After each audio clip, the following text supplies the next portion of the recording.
निर्दोष राक्षस के बेटे को किसने मारा और फिर क्या हुआ? बहुत समय पहले की बात है। एक अत्यंत धनी व्यापारी बहुत सी वस्तुओं का कारोबार किया करता था। एक बार व्यापार के सिलसिले में वह अकेला ही दूसरे राज्य की तरफ निकल पड़ा। काफी दूरी तय करने के पश्चात वह घोड़े से उतरा और तालाब किनारे बैठकर आराम करने लगा। उसे भूख लगी तो पास में मौजूद खजूर खाने लगा। उसी तालाब के पास एक राक्षस और उसका पुत्र भी रहता था। व्यापारी ने जगह साफ करने के लिए खजूरों की गुठलियां इधर उधर फेंकी कि तभी उनमें से एक गुठली राक्षस के बेटे की दाहिनी आंख पर जाकर लगी, जिसमें उसके प्राण थे। वह उसी क्षण मृत्यु को प्राप्त हो गया। इस बात से अनजान व्यापारी तालाब के किनारे एक पेड़ के नीचे विश्राम करने लगा। तभी उसे एक विशालकाय नरभक्षी दैत्य उसकी तरफ आता हुआ दिखाई दिया। क्रोध से आंखें लाल किए हुए राक्षस ने कहा, आज तुझे मरने से देवता भी नहीं बचा सकते। व्यापारी कांपते हुए बोला, स्वामी मैंने क्या किया है? दैत्य ने कहा, तुमने मेरे निर्दोष बालक की हत्या की है। जब राक्षस ने पूरी बात बताई तो व्यापारी को बड़ा अफसोस हुआ। व्यापारी बोला, मैंने आपके पुत्र को जानबूझकर नहीं मारा है। व्यापारी राक्षस के पैरों में गिरकर माफी मांगने लगा, परंतु पुत्र वियोग में राक्षस का क्रोध इतना प्रचंड था जिसे मिटा पाना असंभव था। अथक प्रयास के बाद व्यापारी समझ गया कि दैत्य मुझे किसी भी प्रकार जीवित नहीं छोड़ेगा। तो उसने कहा, स्वामी यदि आपने मुझे दोषी समझ ही लिया है और किसी भी प्रकार से मुझे प्राण दान देने को तैयार नहीं है, तो मुझे इतना अवसर तो दीजिए कि मैं घर जाकर अपने स्त्री पुत्रों से विदा ले लूं। राक्षस ने उसे 1 वर्ष की अवधि देते हुए कहा, यदि तू न लौटा तो मैं तुम्हारे पूरे खानदान को मौत के घाट उतार दूंगा। बेचारा व्यापारी दुखी मन से अपने घोड़े पर सवार होकर घर को चल दिया। काफी दिनों के सफर के बाद व्यापारी अपने घर पहुंचा। उसने अपनी पत्नी और बच्चों को सारा हाल कह सुनाया। बेचारा व्यापारी और उसका पूरा परिवार विलाप करने लगा। जैसे ही अगले दिन सुबह हुई, व्यापारी ने अपना होश संभाला और अपने मित्रों से आखिरी बार भेंट की। व्यापारी ने फकीरों साधुओं को जी भरकर दान दिया और उसने अपने पुत्रों में धन संपत्ति का बंटवारा कर दिया। इन सारे प्रबंधों में 1 वर्ष बीत गया। व्यापारी राक्षस से प्राण दंड पाने घर से निकल ही रहा था कि उसका पूरा परिवार उससे लिपटकर रोने लगा। दुखी मन से व्यापारी ने सबसे विदा लिया और जंगल की तरफ निकल पड़ा। वहां पहुंचकर वह तालाब किनारे जाकर बैठ गया और अपने हत्यारे दैत्य की राह देखने लगा। तभी जंगल से एक वृद्ध व्यक्ति एक हिरणी को साथ लेकर वहां आ पहुंचा। बूढ़े व्यक्ति ने कहा, तुम इस निर्जन स्थान पर क्या कर रहे हो? क्या तुम्हें नहीं पता यहाँ नरभक्षी दैत्यों का साम्राज्य है? व्यापारी ने कहा, मैं दैत्य का शिकार होने वाला हूँ। यह कहकर उसने बूढ़े को अपना सारा वृत्तांत कह सुनाया। बूढ़ा व्यक्ति आश्चर्य से बोला, तुम बड़े सत्यवान हो और तुम्हारी सत्यनिष्ठा की जितनी प्रशंसा की जाए कम है। अब मैं यहीं ठहर कर देखूंगा कि दैत्य तुम्हारे साथ क्या करता है। कि तभी एक और वृद्ध पुरुष आया जिसके हाथ में रस्सी थी और 2 काले कुत्ते उस रस्सी से बंधे हुए थे। वह उन दोनों से उनका हालचाल पूछने लगा। पहले बूढ़े ने व्यापारी की कहानी सुनाई। अब दूसरा बूढ़ा भी वहीं बैठकर दोनों से बातें करने लगा। कुछ समय के उपरांत एक और बूढ़ा एक खच्चर लिए हुए आया और पहले 2 बूढ़ों से पूछने लगा कि यह व्यापारी इतना दुखी होकर यहाँ क्यों बैठा है। दोनों ने उस व्यापारी का पूरा हाल कह सुनाया। तीसरे बूढ़े व्यक्ति ने भी वहाँ ठहरकर व्यापारी का अंत देखने की इच्छा प्रकट की। अभी तीसरा बूढ़ा अच्छी तरह सांस भी नहीं ले पाया था कि उन चारों व्यक्तियों ने देखा कि सामने के जंगल में एक बड़ा गहन धूम्रपुंज उठ रहा है। एक विशालकाय नरभक्षी दैत्य उन चारों की तरफ चलता हुआ आ रहा था। प्रचंड गर्जना करते हुए राक्षस ने कहा, उठकर इधर आ, आज मैं तुझे मारूंगा। तूने मेरा बेटा मारा है। यह सुनकर व्यापारी और तीनों बूढ़े कांपने लगे और उच्च स्वर में विलाप करने लगे। उन सब के रोने और चिल्लाने से पूरा जंगल गूंज उठा। परंतु दैत्य का व्यापारी पर क्रोध इतना प्रचंड था कि वह उसे पकड़कर एक ओर ले ही गया। हिरणी वाले बूढ़े ने जब यह देखा तो वह दौड़कर दैत्य के पास पहुंचा और बोला, दैत्य महाराज, मैं आपसे कुछ निवेदन करना चाहता हूँ। आप अपने क्रोध पर कुछ देर के लिए संयम रखें। मैं आपको अपनी इस हिरणी की कहानी सुनाना चाहता हूँ, लेकिन मेरी एक शर्त है। यदि आपको ये कहानी विचित्र लगे और पसंद आए तो आप इस व्यापारी का 1/3 अपराध क्षमा कर देंगे। दैत्य ने कुछ देर सोचकर कहा, मुझे तुम्हारी शर्त स्वीकार है, कहानी सुनाओ।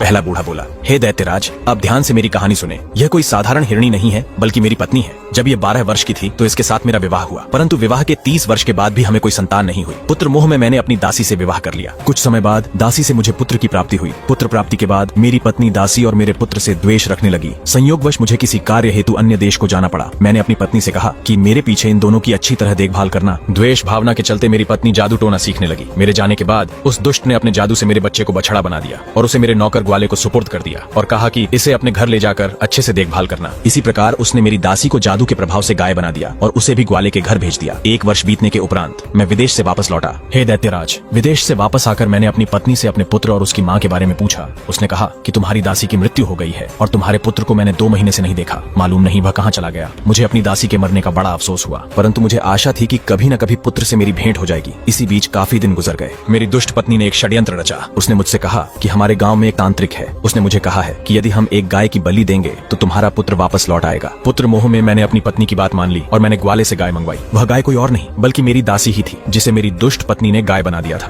मैंने जैसे ही तलवार उठाई, वह बड़े ही करुणापूर्ण स्वर में डकारने लगी और उसकी आंखों से आंसू की धारा बहने लगी। उसका यह हाल देखकर मुझे उस पर दया आ गई, परंतु रुष्ट होकर मेरी पत्नी ने कहा, यदि बलि नहीं दी तो हमारा पुत्र वापस नहीं लौटेगा। विवश होकर मैंने उसका सर धड़ से अलग कर दिया। राक्षस ने हैरान होकर कहा, तुमने अपनी ही दासी को मार डाला। हे दैत्यराज, जब मैंने गाय के रूप में मौजूद दासी का सर धड़ से अलग किया तो उससे सिर्फ अंतड़ियां निकली। मेरी कुटिल पत्नी ने कहा, स्वामी, हमारी बलि तांत्रिक को स्वीकार नहीं होगी। ये तो बिल्कुल ही दुर्बल गाय है। पुत्र मोह में मैं उस ग्वाले पर नाराज होते हुए बोला कि गाय को ऐसी दशा में क्यों रखा कि वह ऐसी दुबली पतली हो गई। मेरी कुर्बानी करने के लिए कोई बछड़ा ही ले आओ, किंतु वह मोटा ताजा होना चाहिए। ग्वाला शीघ्र ही एक मोटा ताजा बछड़ा ले आया। मुझे मालूम न था कि यह बछड़ा मेरा ही पुत्र है। उसे देखकर मेरे हृदय में प्रेम उमड़ने लगा और वह बछड़ा मुझे देखते ही मेरे पैरों पर गिर पड़ा। उसकी आंखों से आंसू बहने लगे। मेरा हृदय व्याकुल हो उठा और मैंने ग्वाले से कहा कि इस बछड़े को वापस ले जा, परंतु मेरी दुष्ट पत्नी फिर भी उसी बछड़े को मारने के लिए जोर देती रही। किंतु इस बार मैंने उसकी परवाह नहीं की और बछड़े को वापस कर दिया। हे दैत्यराज, अगले दिन वो ग्वाला भागता हुआ मेरे पास आया और उसने एकांत में मुझसे कहा, मालिक, मेरी बेटी जादू टोने में प्रवीण है। कल जब मैं उस बछड़े को वापस लेकर गया तो वह उसे देखकर हंसी भी और रोई भी। मैंने उससे इस विचित्र बात का कारण पूछा तो उसने कहा, जिस बछड़े को आप जिंदा वापस लाए हो वह हमारे मालिक का बेटा है, इसलिए मैं प्रसन्न हुई। इसके पहले इसकी माँ की कुर्बानी दी गई थी,